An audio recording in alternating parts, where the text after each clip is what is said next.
In case you are wondering how to change the time in your Peugeot, here's a short how-to guide using the touchscreen in a Peugeot 2008 model. Once your touchscreen is on, if you select to go to the settings option down at the bottom, in the buttons, you'll then see this screen. If you then select options, you'll see a little section there called set time and date. Go into here and the first thing you'll get offered is changing the date format. This is so you can choose how you want the date to be displayed.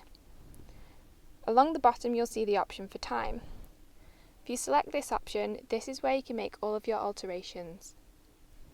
You can choose what time zone you want your vehicle to be in. Lots of time zones are available, so if you do like to drive abroad, you can always ensure your vehicle is using the right time zone. Alternatively, you can use synchronization with the GPS. You can also choose if you want to view the time in 12-hour format or 24-hour format. Peugeot models also give you the option to add daylight saving time. So come the end of March, when the clocks spring forward, you can choose this option and your car will set the right time. And that's it.